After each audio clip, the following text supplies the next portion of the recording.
Hi friends, మసాలాలు వేయకుండా చేపల పులుసు మా ఇంట్లో ఎలా తయారు చేస్తామో ఒకసారి చూద్దాం రండి. అందుకు కావాల్సిన పదార్థాలు: చేపలు, 3 ఉల్లిపాయలు, 5-6 పచ్చిమిరపకాయలు, కరివేపాకు, కొత్తిమీర, చింతపండు, ఉప్పు, కారం, పసుపు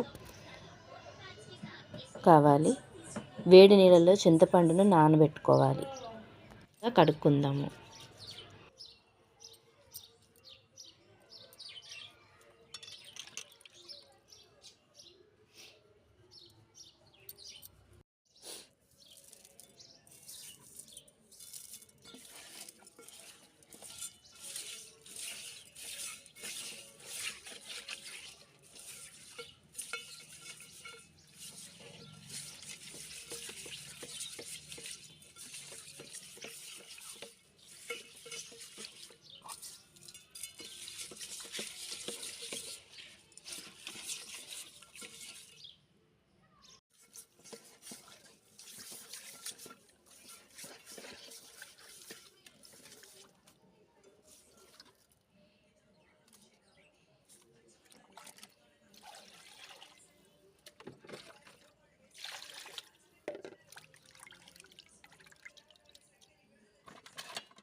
బయట శుభ్రం చేసి ఇస్తారు, కానీ మనం ఇంటికి వచ్చినాక బాగా శుభ్రం చేసుకుంటే చాలా బాగుంటాయి.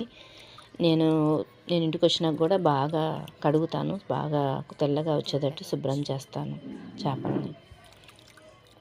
అలా కడుక్కుంటేనే కొంచెం తినడానికి కూడా బాగుంటాయి. శుభ్రంగా ఉంచుకుంటే ఆరోగ్యానికి కూడా మంచిది కదా.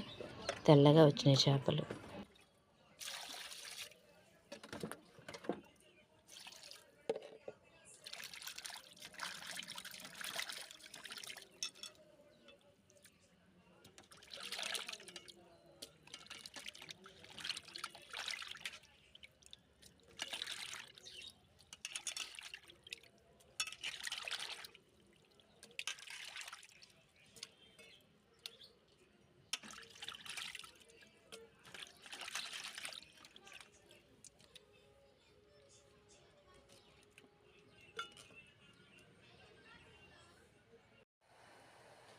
అలా శుభ్రం చేసుకున్న చేపల్ని గిన్నె మందం ఉన్నటువంటి చేపల గిన్నెలోకి తీసుకొని విడివిడిగా చక్కగా మునిగేటట్లుగా మంచి గిన్నెలోనికి తీసుకోవాలి, విశాలంగా ఉన్నటువంటి గిన్నెలోకి.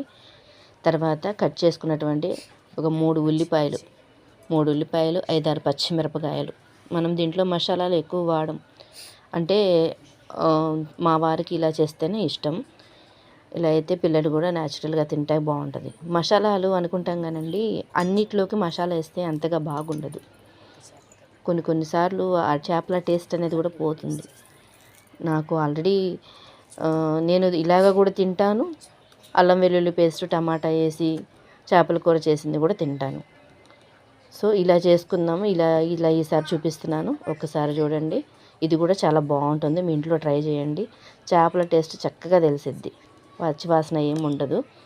ఉల్లిపాయలు, పచ్చిమిరపకాయలు వేసుకున్నాక కొంచెం కల్లుప్పు, చేపల కూరలోకి కల్లుప్పు వాడితేనే చాలా బాగుంటుంది. కల్లుప్పు వేయండి, ఒక గుప్పుడు, మీ టేస్ట్కి తగినంత. తర్వాత కొంచెం పసుపు వేయండి, 1/2 స్పూన్ పసుపు వేయండి. 1 స్పూను కారం వేయండి ఫ్రెండ్స్, ఒక్క స్పూను కారం వేయండి. మీరు ఇంట్లో ఎంత తింటారో దాన్ని బట్టి చూసుకొని వేయండి. ఈ నీసు కూరల్లోకి కొంచెం నూనె, కొంచెం కారము అవి ఉంటేనే, ఎక్కువ ఉంటేనే చాలా బాగుంటుంది. ఆయిల్ కూడా నేను 1 కప్పు తీసుకున్నాను, ఒక 50 గ్రాముల కంటే ఎక్కువ, దాదాపు 100 గ్రాములు ఉండొచ్చులేండి. ఆయిల్ తీసుకున్న తర్వాత చేప ముక్కలకి అది మసాలా అదంతా కూడా, ఆ ఉల్లిపాయ, పచ్చిమిరపకాయ, ఉప్పు, కారం, పసుపు ఇవన్నీ కూడా పట్టేటట్లు బాగా కలపండి. ఇలాగా చేస్తేనే మా వారు ఇష్టంగా తింటారు. మా అత్తగారు ఇలాగే చేస్తారు. ఒక్కొక్క చోట ఒక్కొక్క రకంగా చేసుకుంటారు కదా చేపల కూర. మా ఇంట్లో మేము ఇలా చేస్తాము. ఇలా అయితే బాగుంటుంది. మళ్ళీ మా నాయనమ్మ గారి సైడు వేరే రకంగా చేస్తారు, అది బాగుంటుంది, ఇది బాగుంటుంది. దేని తీసేయలేము. కానీ ఇది కూడా ట్రై చేసి చూడండి. ఎక్కువ మసాలాలు ఏం లేకుండా న్యాచురల్గా ఉంటుంది. చేపల టేస్ట్ తెలుస్తుంది. కొంచెం కరివేపాకు కూడా యాడ్ చేసి కలపండి. కూర మనం కలియబెట్టుకొని చేసుకుంటే చాలా బాగుంటుంది. చేపల కూర బాగా కొంచెం మగ్గించుకొని కొంచెం ఆరిన తర్వాత 1 గంట 2 గంటలు ఆగిన తర్వాత తింటే బాగుంటుంది. ఇంకా తర్వాత రోజుకి ఏమైనా కూర మిగిలితే తర్వాత రోజు తిన్నా కూడా చేపల కూర మంచి రుచిగా ఉంటుంది. కూర చింతపండు నేను సుమారు 100 గ్రాములు కంటే కొంచెం తక్కువే తీసుకున్నాను. చింతపండు గుజ్జుగా వేసుకున్నాను అన్నమాట. గుజ్జు చింతపండు బాగా పిండేసి వేడి నీళ్ళలో కొంచెం వేసుకొని చింతపండు పిండేసి గుజ్జంతా కూడా చేపల పులుసులో కలుపుకోవాలి. ఫ్రెండ్స్. కొంచెం వాటర్ కూడా యాడ్ చేసి అంటే చేప ముక్క మనకి మునిగేంత వరకు మనం చేపల పులుసుని వేసుకోవాలి. అప్పుడు అదంతా కూడా ఊరికి దగ్గర పడుతుంది. మా వారికి ఎక్కువగా పులుసుగా ఉండటం కన్నా కొంచెం దగ్గరగా గుజ్జుగా గ్రేవీగా ఉంటేనే చాలా ఇష్టంగా తింటారు. పిల్లలు కూడా ఇష్టంగా తింటారు. అందుకే మనకి ఎలాగా వీలుగా ఉంటుందో అలాగా పులుసు మనకి సరిపడా మనం వేసుకొని కలుపుకోవాలి. ఇలా చేసుకోండి, మీరు బాగుంటుంది. ఇలా కూడా ట్రై చేయండి. అంటే ప్రతి దాంట్లో మనం మసాలాలు ఈ రోజుల్లో ఎక్కువ యూస్ చేస్తాం. చికెన్లో, మటన్లో, ఫ్రాన్స్లో అన్ని రకాల ఐటమ్స్లో, ఈవెన్ కూరగాయలు మనకి వెజిటబుల్స్లో కూడా ఎక్కువ మసాలాలు యూస్ చేస్తున్నాం. కొంచెం మసాలాలు తగ్గించుకుంటేనే బాగుంటుందని నా అభిప్రాయము. ఇలాగ ట్రై చేయండి, తినడానికి బాగుంటుంది. ఉల్లిపాయలు, పచ్చిమిరపకాయలు అన్నీ చక్కగా ఉడికి ఈవెన్గా చింతపండు పులుసు కూడా కలుపుకోవడానికి తినటానికి కూడా చక్కగా బాగుంటుంది. ఇప్పుడు మీరు చూసుకోండి, పులుపు, ఉప్పు, కారం సరిపోయింది లేదో ఒక్కసారి చెక్ చేసుకోండి. చెక్ చేసుకుంటే ఏమైనా సరిపోకపోతే మనం ఈ స్టేజ్లోనే నాకు కొంచెం ఉప్పు తక్కువైంది, అందుకే నేను కొంచెం ఉప్పు కలుపుతున్నాను. ఉప్పు కలిపి లైట్గా కారం వేస్తున్నాను. ఈ స్టేజ్లో మనకు తెలిసిపోతుంది అవి తగినంత ఉన్నాయా లేదా అని చెప్పి మనకి తెలిసిపోతుంది. లైట్గా కారం కూడా కొంచెం యాడ్ చేస్తున్నాను. మీరు కూడా చూసుకొని ఈ స్టేజ్లో కలిపేసుకోండి. ఇలాగ కలియబెట్టినటువంటి కూర చాలా బాగుంటుంది, చాలా రుచిగా కూడా వస్తుంది. మీరు కూడా ట్రై చేయండి. మా వాళ్ళు నేను ఇలా చేస్తేనే వాళ్ళు బాగా ఎంజాయ్ చేసి తింటారు. చాలా బాగుంటుంది ఫ్రెండ్స్. అల్లం పేస్ట్ వేసుకొని టమాటాలు వేసుకొని చేసుకోవటం కూడా నాకు వచ్చు, కానీ దానికంటే ఇది కొంచెం న్యాచురల్గా చేపల కూర టేస్ట్ అనేది తెలుస్తుంది. ఇలా కూడా బాగుంటుంది, అలాగా కూడా బాగానే ఉంటుంది. అయితే ఒకసారి ట్రై చేయండి. అంతా కలుపుకున్న తర్వాత పైన కొంచెం ఆయిల్ పడుతుందన్నమాట. ఎందుకంటే కొంచెం ఇది నీసు కూరలు కాబట్టి కొంచెం ఉప్పు, కారం, ఆయిల్ కూడా కొంచెం ఎగస్ట్రానే పడతాయి. అప్పుడు నీసు వాసన అనేది రాకుండా ఉంటుంది. సో కొంచెం నేను పైన కొద్దిగా ఆయిల్ యాడ్ చేశాను. లైట్గా ఆయిల్ యాడ్ చేసి కొంచెం కొత్తిమీర కూడా వేసుకున్నాను అన్నమాట. వేసుకొని చేప ముక్కలు మునిగేటట్లుగా చక్కగా పులుసులోనికి మునిగేటట్లుగా చక్కగా పెట్టేసుకున్నాను.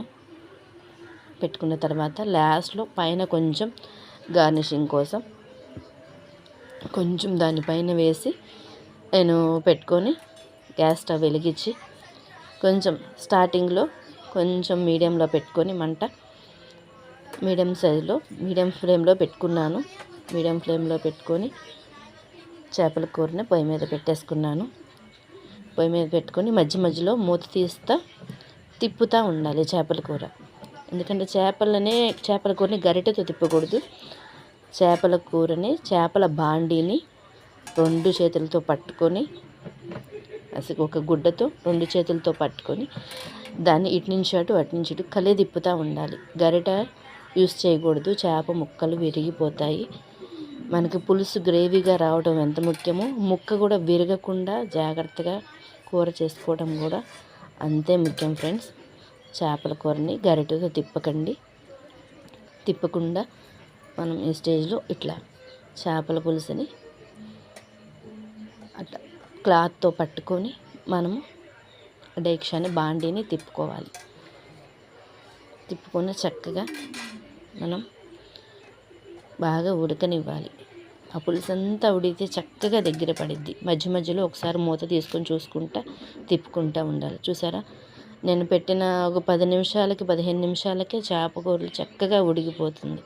చక్కగా గుమగుమలాడుతూ మంచి వాసనతో మంచి అరోమాతో చక్కగా వస్తుంది. చక్కగా కూర అంతా కూడా ఉడికిపోతుంది. నేను వేసినటువంటి పులుసు అంతా కూడా చాలా వరకు మగ్గిపోయింది. మా వారికి పులుసు లేకుండా కొంచెం దగ్గరగా గ్రేవీ టైప్లో తింటేనే చాలా ఇష్టము. అప్పుడు టేస్ట్ కూడా బాగుంటుంది. అందుకే ఒక్కసారి చూపిస్తున్నాను చూడండి. ఇంకొంచెం దాదాపు నేను చేపల కూరని ఆ పులుసు అంతా కూడా ఎగిరేదాకా సుమారు ఒక అరగంట వరకు నేను ఉడకబెట్టాను. చేపల కూరని ఉడికించాను ఫ్రెండ్స్. ముక్క కూడా ఉడకలేదు, ముక్క